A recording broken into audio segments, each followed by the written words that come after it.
Ni umati mkubwa wa mashabiki wa kandanda ambao wamekuja uwanja wa Benjamin Mkapa kuja kushuhudia mchezo wa watani wa jadi Yanga dhidi ya Simba. Yanga ndio alikuwa mwenyeji katika mchezo huu, lakini mashabiki hawa nyuso zao zinazungumza mengi, kwa sababu hawatashuhudia kile ambacho watamani kuja kushuhudia hapa.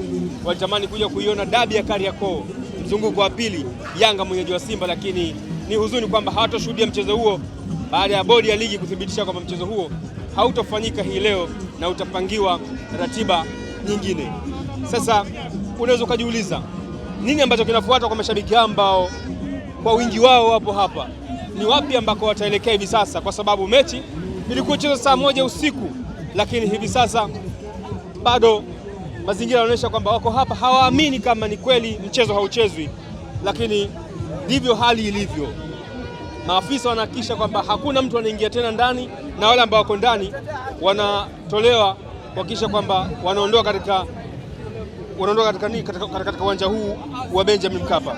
Na hapa ni baadhi ya mashabiki ambao wamekwisha kufika hapa. Mkubwa umekuja kwenye mechi, lakini ni kama imekuwa ndivyo sivyo. Imekuja kwa ajili ya mechi, lakini ni kama unyonge umetawala baada ya taarifa ya bodi ya ligi. Nashika mwenyewe. Sawa. Blaza anakuambia, yani bodi ya ligi, tunaweza ukasema bodi ya ligi na TFF ni Simba. Sababu gani? Huwezi ukatoa tamko, maki asubuhi tuliona ametoa tamko kwamba mechi ipo. Simba wafanya wanavyofanya, mechi ipo jioni. Sawa? Alafu baada ya hapo tena wametoka wameahirisha. Na maana wametumika na Simba. Mimi mwenyewe ni mwana Simba, nilikuwa furu mpaka chini. Jezi nimeshagawa. Kofia nimegawa. Nimepewa hii Yanga. Sasa hivi kwanza leo mimi ni mwananchi. Kwamba kilichotokea kimekufanya uvue rasmi usimba wako wa Yanga. Kimenikera sana kwa sababu ya mazoezi ya jana jioni. Hawezi kusababisha Simba wasiingie kwenye mechi. Si wangekuja hata asubuhi wangefanya mechi vizuri na ingeendelea kama kawaida. Kwa hiyo mimi kitu kimenikera sana Simba kutukuleta mechi hapa. Watu tumetoka mbali. Unavyoniona hivi, nimevuka mikoa mingi sana. Nimeanza Mara, nikavuka Mwanza, nikavuka Shinyanga, nikavuka Tabora, nikavuka Singida, Dodoma, Morogoro, Dar. Unajua nimevuka mikoa mingapi? Mikoa mingi sana. Alafu unakuja hapo umetumia gharama zako, naambia mechi hakuna. Mambo ya kijinga kabisa. Kipi ambacho sasa naambia mamlaka kutokana ile ambayo limetokea? Waache kutumika na Simba. Okay. Asante sana. Moja shabiki huyo, kuna shabiki mwingine pia hapa na amevalia uzi wa Simba, alikuwa tayari kuishuhudia dabi ya Kariakoo, lakini bodi ya ligi imesema kwa leo hakuna dabi. Hii imeumiza kiasi gani? Kwa kweli sitakuwa mbali tu kwa baadhi ya mambo ya maneno ya mtani mwenzangu.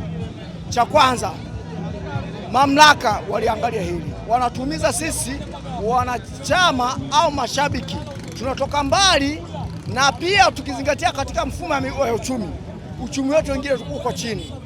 Tunakuwa mimi kwa mfano, mimi nimeuza mbuzi kwa nyumbani, nimeuza mbuzi ili nije nishuhudie hii dabi, alafu mwesu nakwambia dabi imeahirishwa. Hilo sitakuwa na mamlaka nao na sina protocol ya kuzungumza juu ya hilo. Ndio wacha wenye mamlaka waangalie, washughulikie juu ya hili jambo, wasitukosee sisi mashabiki. Sisi ndio tunaofanya hizi timu zionekane, hilo walielewe. Sisi mashabiki 200 yangu ndio sababisha wao waonekane, hilo walielewe. Lakini mengineyo hawa watani waache mazoea. Tumeona mazoea mengi ambao wanayo. Hii vitu vya ajabu, hii mambo ya imani yataisha mpaka lini Tanzania? Kwa nini hatuendi na wakati?